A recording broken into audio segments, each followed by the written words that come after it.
You found it. Your home for the best content on your favorite team, the Fighting Tigers of LSU. Do us a favor. Subscribe to the channel. Leave your comments below. Be sure to smash that like button.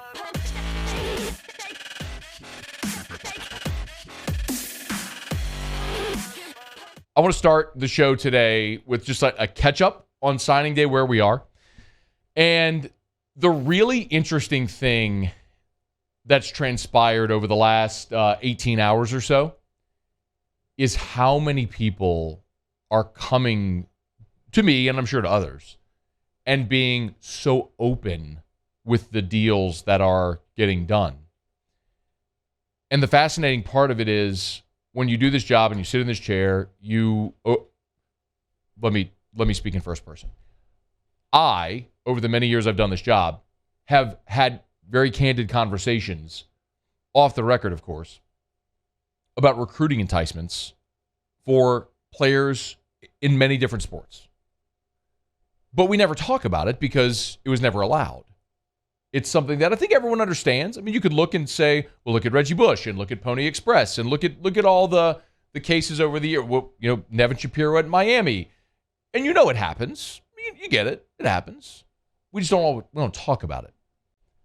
NIL has brought the whole conversation above board, where we can now talk very openly about these things. And I'm going to, as we start the show, I will tell you everything that I've heard over the last 18 hours and how everything's transpired to where it is. So, quick catch up.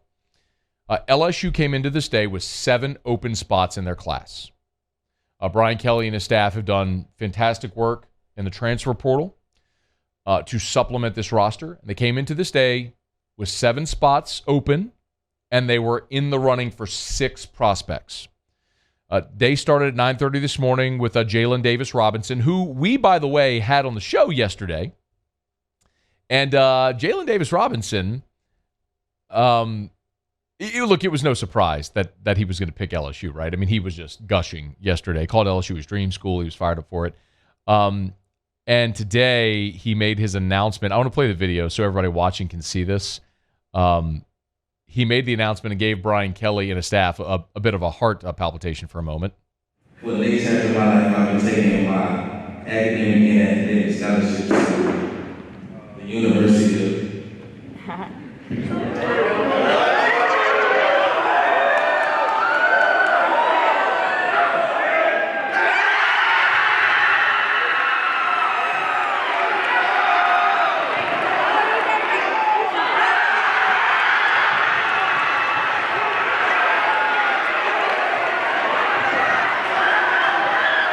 So, if you're listening and not watching, he took off his jacket to reveal an Oregon shirt, only then to take off the Oregon shirt to reveal his LSU shirt. So, LSU does get the 3-star cornerback out of Texas, who they offered just 9 days ago or so. But he is now a member. He has sent in his paperwork. He's officially a member of the LSU class. The news was not as good on Trevante Citizen, the running back out of Lake Charles, the one-time LSU commitment. He made his announcement around 11 a.m. today. For the next 2 to 4 years, who I'll be going to.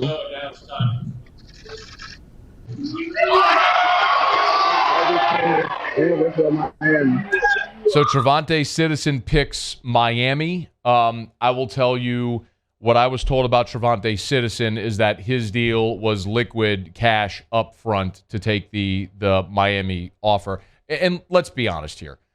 And I'll explain that more because the way a lot of these deals have been structured is going to explain why a lot of things happen the way they did. And for anyone, Jimbo Fisher, Nick Saban, anyone to insinuate that NIL had nothing to do with these classes is the most egregious lie that I am calling them liars publicly. We'll delve into some of it and maybe their plausible deniability or all that stuff. But Trevante Citizen goes to Miami. Mario Cristobal, of course, their boosters have been very out front about how they're going to spend money, and they did, and Trevante Citizen picks Miami. What you're also going to see illustrated is how LSU has struggled to cobble together funds in NIL. And I know some of you champion this cause like, well, LSU's got tons of money. They're paying Brian Kelly $100 million. And That's true, but the wells don't run as deep or as plentiful as in other places. And what happens is in the last 12 months, when you pay your women's basketball coach $2.5 million and you pay your football coach $17 million to go away and you commit $100 million to your next football coach, and it's the same people that are buying your football suites and your baseball suites and all that sort of stuff, and then you go back to them and say, hey, we need you to pay the players, you can only milk that cow so many times before it stops producing milk. And LSU's at that point right now. Danny Lewis, tight end out of Westgate, Acadiana, the Lafayette area. He picked Alabama today. I was told point blank, Danny Lewis got $25,000 in NIL agreements from Alabama. LSU offered him nothing. This is a kid that's from Acadiana, was committed to Cincinnati. LSU's new offensive coordinator, Mike Denbrock, he's going to Alabama because he got $25,000 and he got nothing up front from LSU. And I want to be clear with another piece of this. When I say LSU, very clearly, LSU, the school, can't make an agreement. I'm talking about from the business community, okay? What's happened at Texas A&M and Texas and other places is you have had a business collective come together and organize funds and put together offer sheets. None more evident than what's happening with Harold Perkins and Jacoby Matthews over the last 18 hours. Caleb Douglas, the wide receiver out of Texas, was also an LSU target today. He picked Florida. One of the things that was made abundantly clear to me last night is that Billy Napier is balls to the wall right now with NIL. He is guns a-blazing. He is untethering everyone and saying, go. And I did LSU Daily this morning. My podcast, if you're not subscribed, please do. And I said on that podcast, I said, Billy Napier is going to pull a surprise today. I didn't know who, but there was just too much noise around what the University of Florida is doing and pushing right now in NIL that Napier was going to make noise today, and he did. He got Caleb Douglas, the 6'3" wide receiver, to go to Gainesville. The two remaining are the two biggest fish today, and it's linebacker Harold Perkins, who's set to announce at 3:30 Central, so about 15 minutes from right now, and Jacoby Matthews, who's set to announce at 6 p.m. tonight. This is a very clear illustration of what's going on right now with NIL. So, and it's a little wild because I'm actually going to tell you things that in years past I would have never gone to air with this. But the way deals are being structured and signed with offer sheets, there is a physical record of this. I mean, there are offer sheet, there's paperwork that's accessible because it's legal. This is what is happening. And I want to be clear. I have said forever, my hands in the air. I am pro student athlete. I am pro NIL. I am pro free market capitalism. If someone's willing to pay someone something for a service and you can get it. I'm not mad at you. Okay, but I'm going to illustrate this so you understand where things are today in this first NIL signing day. So Jacoby Matthews is a five-star safety from Ponchatoula who wants to attend LSU. I have no problem saying that. He also comes from a family that does not have tremendous means. I don't think I need to expand on that at all, but just understand. Jacoby wants to go to LSU. He's got a lot of family pressure to go where he's going to get the most amount of money. That actually, the school that's made him the best offer is the University of Texas. But A&M's offer has been comparable. And until yesterday, there was a big gap between A&M and LSU's offer. I will tell you the A&M offer was $100,000 per year over 4 years. And I'll give you more illustrations so you know that I'm not just plucking this from the air. The $100,000 is not an upfront cash payment. It's actually, that's the total contract value. But there are other things in there, like a rental car allowance and things like that. So the actual cash value is closer to $80,000 per year. And that is divided by semester. So think if it's a fall and spring semester, that would be $40,000 per semester. And the payment isn't made until 60 days into the semester. So this was very clearly meant to prevent a student athlete from taking the money and then quickly changing their mind after they've already got the money in hand. The other part of that, which is very interesting, is obviously it's spread out over the number of years that the player is in school. This was the bugaboo for Harold Perkins. Harold Perkins' deal, as I was told, was $125,000 per year, which came out to $500,000, which he thought he was going to get up front. And it was obviously, when he read the fine print, realized that was not how this deal was structured, because he could have gone to A&M for a year, taken $500K, and then transferred and got another deal somewhere else. So we'll get to Perkins in a second.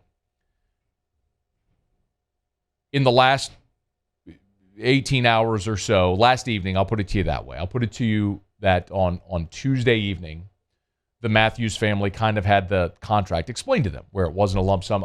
So it basically brought down that cash value, and LSU increased their NIL opportunity for Jacoby. And I want to be clear again, when I say LSU, I don't mean the university, because that's not illegal. What I'm talking about are the business collective that's putting together funds to try to entice these student athletes, okay?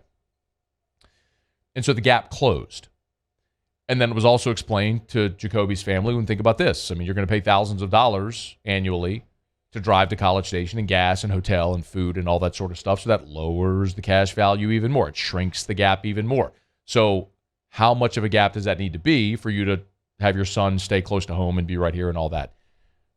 And this morning, I was told that Jacoby Matthews was going to pick LSU, so much so that he had the folks at Ponchatoula print off the LSU paperwork to sign his letter of intent and fax it in. About 2 hours later, somewhere in the midst there, A&M upped their ante. And I was told the money was an amount that was too much for him to pass, for he and his family to pass. And so he's going to pick Texas A&M tonight at 6 o'clock. Jacoby Matthews will. Barring, and if you listen to LSU Daily this morning, I told you he was going to pick LSU, barring something, some change, some late offer, which A&M came back. And I'll explain more on that in a second. But A&M came back, offered more money, and then obviously you see the way that this has gone. With Harold Perkins, as we talked about, didn't like the way it was structured at Texas A&M. He's a kid from New Orleans. I think it's really interesting how this one has all gone, because he's a guy who has said in every interview he's done, and he's been upfront about it, that he wants an NIL deal. It matters. And I credit the kid. I mean, he's openly talking about it, that's something he's weighing. It's basically LSU right now or a wild card, which in the back of my mind is Florida, and I don't know. The people at LSU are convinced that he's going to pick LSU here in about 10 minutes. And I sincerely hope that that's the case, because he's a great player. I mean, he's a top 10 player in the country, a linebacker, and a position of need and all that sort of stuff. But Perkins is a guy who the NIL opportunity matters to him. What can LSU offer? What is that offer? I don't have that dollar amount. I'll tell you flatly, I don't. And I do think, though, that he is going to pick LSU. What I can also tell you is part of the reason that A&M was able to increase their offer to Jacoby Matthews and Shamar Stewart, the lineman out of the defensive end out of Florida, who picked A&M today, the 5-star, is because they took the money that they had allocated for Harold Perkins and divided it and gave it to those two to increase their offer, for lack of a better phrase. And I'm using these phrases understanding that they're loose phrases. I'm just using phrases that aren't technical, but just so that you can understand what's happening, so that they would be able to entice those two. Shamar Stewart has already signed with A&M, and I'm telling you, it's my understanding Jacoby Matthews is going to do the same thing at 6 o'clock tonight. And Harold Perkins, LSU is hopeful they're going to get a letter from him here shortly.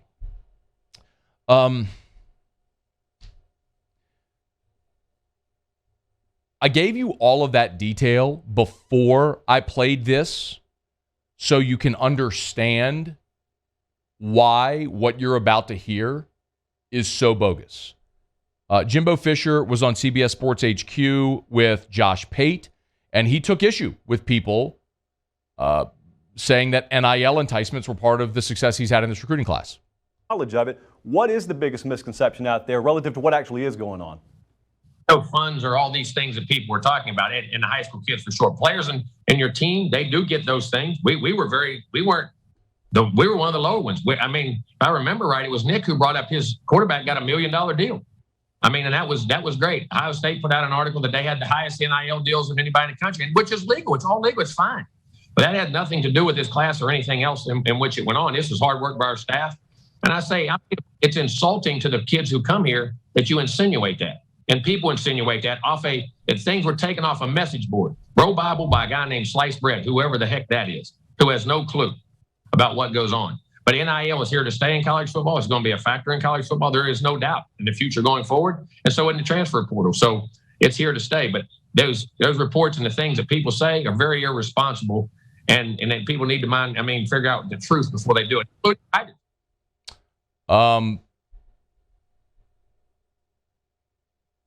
Jimbo says that it's just the hard work of his staff.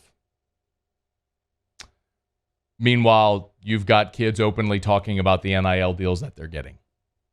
Nick Saban was also on CBS Sports HQ, and he was also at the Senior Bowl, and he had similar comments.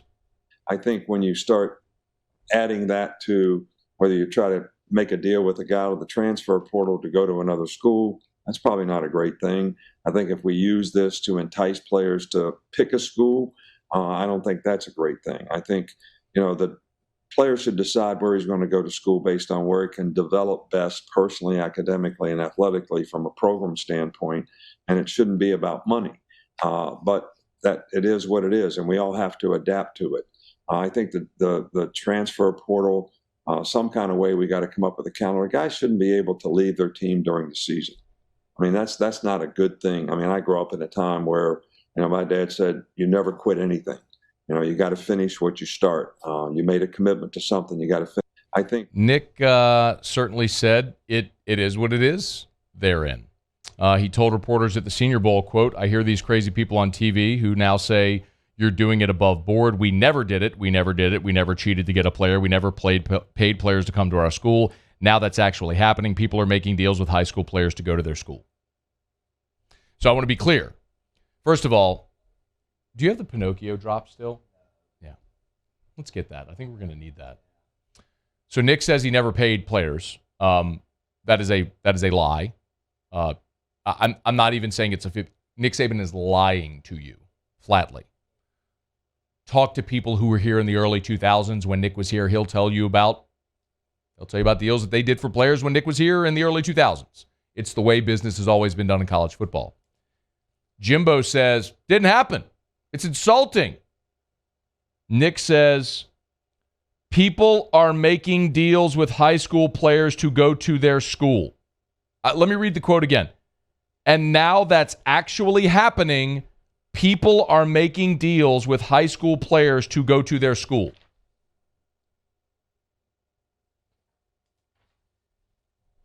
It's mind-boggling to me that there are people that are actually not understanding that this is happening or not believing it. I put that on Twitter earlier today, and people are like, oh, it's sour grapes.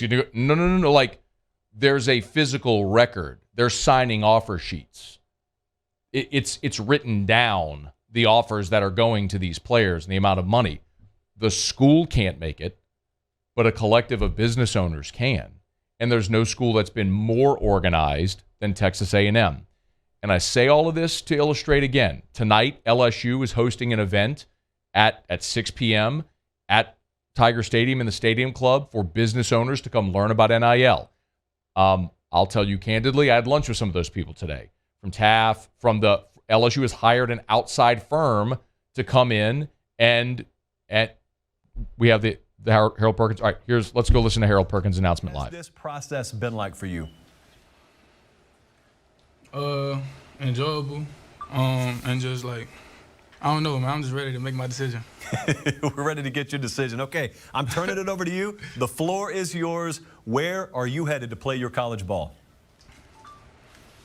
All right, first off, I want to thank my mama, my pops, and everybody else for coming here. And I want to thank God, too, because without him, I wouldn't be here. And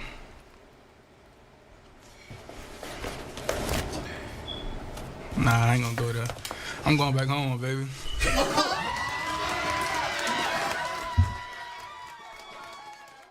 All right, that is Harold Perkins donning the LSU gear. So as we did expect, Harold Perkins from New Orleans, his family evacuated post-Katrina to Texas. He was a Texas A&M commit. Let's go back to this if we can to listen to Harold Perkins. What is it about LSU that made you pull the trigger? Everywhere Coach Kelly went, he went there and he changed the program around. And I trust in what he's doing. I trust in Coach House. I trust in what he's doing. I know Coach House can develop me. One of your first goals when you get to LSU will be to do what? My first goal at LSU when I get there, I'm not to look at where I'm at in the line or in the spot. 'Cause at the end of the day, the only thing that matters is the first game. So my first goal as a freshman is to start and go get freshman All-American. Hey, I want to ask you this too, Harold, because there have been a lot of people on the outside who have seen Brian Kelly come into LSU, and he's made a lot of noise. He's been in the headlines. Mm-hmm. He's had LSU out there. I want to know from your perspective, what's it been like to be recruited by Brian Kelly and his staff? Man, good, man. Coach Kelly and his staff bring a lot of energy. I like that he interacts with his players, and that just shows a lot about his personality. I thought he was dull and dry, but he showed me different when I was up there. Harold Perkins, man, congratulations. I know this has been a long process. You're happy to get it behind you now. So to you and the family there, start the party, go celebrate, and good luck to you in your time in Baton Rouge. Thank you. Appreciate you. Okay, that was Harold Perkins on CBS Sports HQ, part of the 247 Sports signing day coverage, making it official that he has picked LSU. He'll, as we expected, he would, and he'll get that letter of intent in, and when it's official and the letter of intent is in, we'll certainly let you know. But Harold Perkins is in, and one more to go, which is Jacoby Matthews. He'll make his announcement at 6 p.m., again, which we expect is going to be Texas A&M. I don't know how it could be any more cut and dried. To finish the point we were making before Harold Perkins' announcement, LSU's having an event tonight at Tiger Stadium. They've invited business owners. I can tell you as a partner in HUDCO's been invited. We've done NIL deals. And it's in the South Stadium Club tonight at 6 p.m. It was an RSVP invite only, but they're trying to get the business community in to educate them on how to start doing things like this so LSU can catch up. One thing that was interesting, as it was told to me at lunch today, is that we keep talking about how far behind LSU is, and I'm guilty of that, my hands in the air. And with respect to Texas A&M and Texas and maybe Miami, some of the others that have been so out front with their NIL opportunities, LSU certainly is behind. But with the respect of the whole of college football, major college football, maybe LSU isn't as far behind as we thought. What I really do wonder is, over the long term, how deep are the wells and how plentiful are they? That's going to be the tricky part for LSU, because LSU does not have Texas oil money. They're not going to be able to commit consistently the type of money that schools like Texas and Texas A&M are. The great advantage that LSU has and will always have is the dirt. The fact that you're always going to have players like Walker Howard and Will Campbell and Emory Jones, who grew up in Louisiana, who would give their front teeth to go play for LSU regardless of an NIL opportunity. And that's always going to be LSU's competitive advantage, which will keep them competitive in this landscape regardless of what happens with NIL. Hey, thanks so much for watching. Please leave your comments. I love to interact. And be sure to hit the red subscribe button below.